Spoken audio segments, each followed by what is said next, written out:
years, the military relied on burn pits to dispose of waste in Iraq, Afghanistan, and other parts of the Southwest Asia theater of operations. But the toxic smoke and airborne hazards from these pits have left countless veterans. Maybe that may be you listening, battling serious long-term health conditions, right? But the great news is that we now have the PACT Act. Okay, the PACT Act was a groundbreaking legislation that expands VA healthcare and disability benefits, streamlining access for Gulf War era and post 9/11 veterans to get the compensation and care they've rightfully earned. So, if you've been diagnosed with a condition linked to burn pits and toxic exposure, you may qualify for VA disability benefits underneath the PACT Act. So today I'm going to talk about the PACT Act. It expands VA benefits for toxic exposure. Okay. Presumptive service connection, what that means and how it makes it easier for your VA claim, what your eligibility criteria is based on, service location and diagnosis, and how to file a PACT Act claim. We're going to get right into it in this video. So the PACT Act is a law that expands healthcare and disability benefits for veterans who are exposed to toxic substances during their military service, like burn pits. It simplifies the process for veterans to receive disability benefits by automatically assuming some of their current or certain conditions are related to their service, making it easier for them to get the care and compensation that they need. So I want to retract here for a little bit or digress. You need to be in the right location, the right service area, okay, at the right time, and you need to have one of the listed conditions, right? So you need to go and figure out, okay, do I got COPD or asthma, sinusitis, rhinitis? Do I have one of the conditions? Am I diagnosed? Was I in a PACT Act area location or not? Okay, or was I in a Vietnam, area location as well? So you may be eligible for VA disability and healthcare benefits due to burn pits and toxic exposure if, again, you need to have a medically diagnosed condition on the updated PACT Act presumptive list, which is in the description of this video. Okay, your DD 214 will show that you served on active duty in the qualifying locations. Okay, where burn pits were used. So the VA uses that to determine if you were in the right location. Okay, and also you want to make sure that you did not receive a dishonorable discharge. So what is presumptive? What is a presumptive condition for VA disability?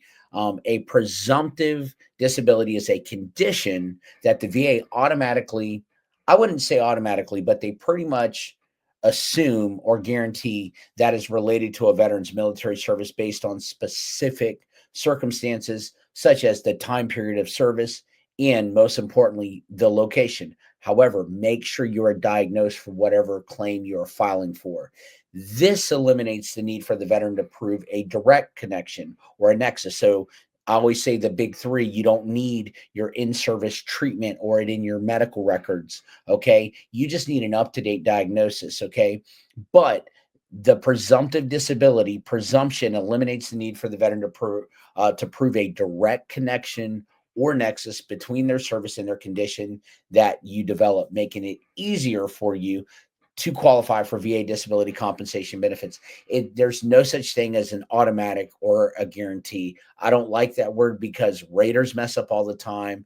There are decisions that are made that are not granted some claims, and they should be granted. And there's some PACT Act claims that people have submitted that were denied as well too. But as long as you're in the right location, the right time frame, it's on your DD 214 and you have an up-to-date diagnosis, it doesn't necessarily have to be in your active duty medical records for presumption. Okay. So let me break down how presumptive VA disability works. Okay. Number one, where did you serve at? Service in a specific location. You, the veteran, must have served in a particular location known for hazardous exposure, such as areas with burn pits or other toxic substances, right? Next thing is qualifying time period.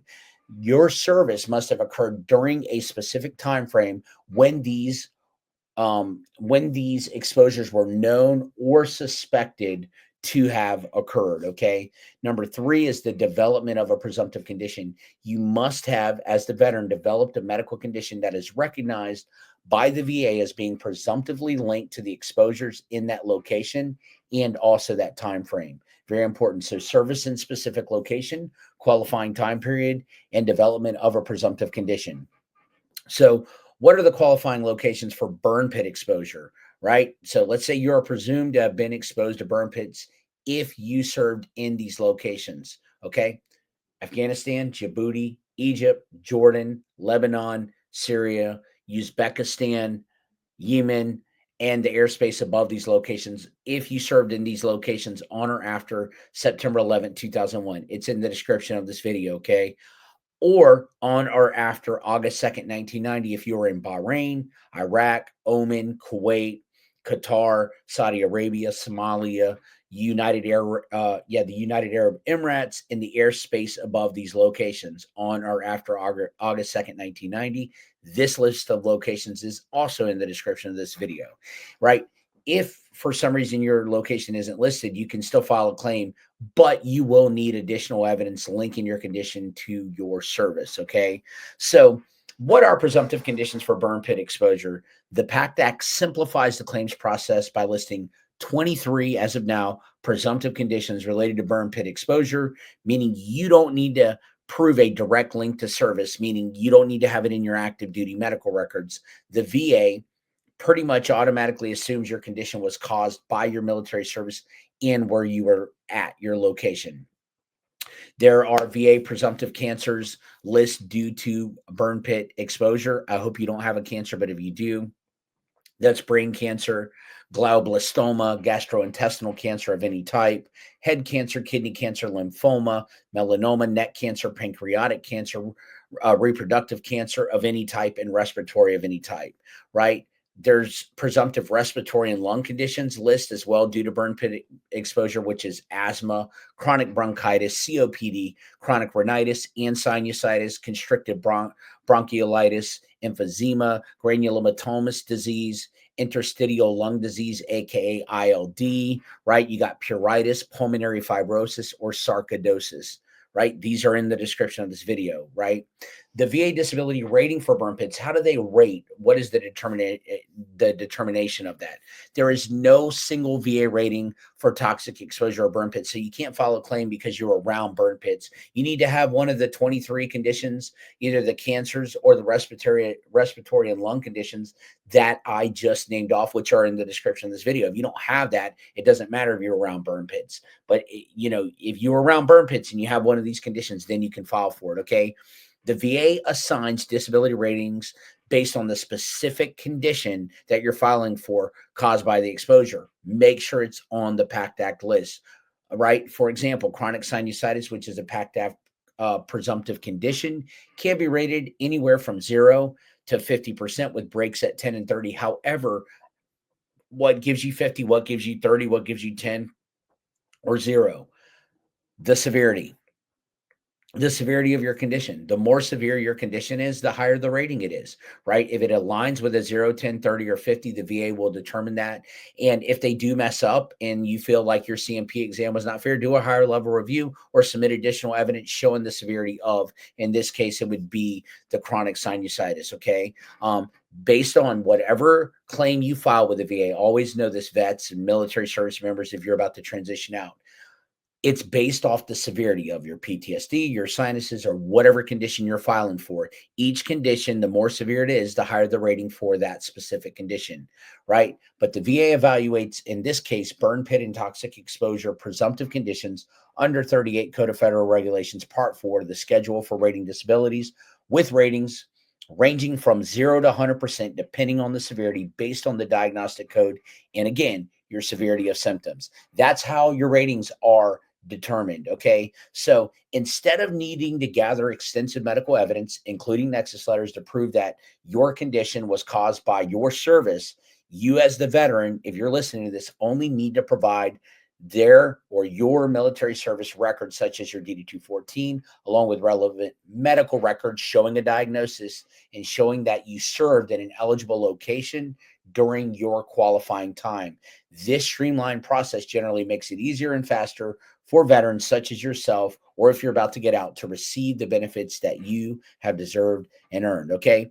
So to file a VA claim, You gather your evidence, right? Medical records showing a diagnosis of a presumptive condition, DD 214 confirming your service in an eligible location during the specific time period. File your claim online through va.gov or in person at a VA office with the help of a VA accredited VSO, DAV, right? And then provide the supporting documentation. Upload your medical records, your buddy statement, your lay statement that you need from family, friends, or fellow vets that you served with, and then follow up on va.gov, right? They will get back to you, and more likely than not, they will schedule you a compensation and pension exam. So if you're eligible, getting approved for a PACT Act related claim is now a lot easier than what it was, right? Here is some very vital tips that are going to help you. Military service records do matter. Don't just presume that you're in an area and around burn pit and they're going to give it to you. Burn pits or toxic exposure and they're just going to give it to you. That's not the case. Medical diagnosis is required. Make sure your military, VA, or private medical records clearly document a diagnosed presumptive condition that is recognized under the PACT Act. Again, those 23 conditions are in the description of this video, right? No specific nexus is required. There are high approval rates. Again, like I said, nothing is guaranteed, right? But over 1.5 million PACT Act claims have already been approved with a almost 75% success rate. So that's pretty good, but it's not 100% guaranteed, as I stated earlier, right? And then you need to enroll in the burn pit registry. It is in the description of this video. The link is there you can sign up and get registered with the burn pit registry. Make sure that you do that, veterans. So if you were in the right location at the right time, it's on your DD 214 and you have one of those 23 conditions, respiratory, lung issues, or cancers. I hope none of y'all have a cancer, but if you do, file your claim for PACT Act, okay? I hope this video helps you to make it easier on you on how to file the conditions and what the VA is looking for, okay? Stay in the fight. Keep going. Do not give up. And thank you for your service to our country. I hope this video helps you share it out with someone that can use this information. Till next time, I'm out. Peace.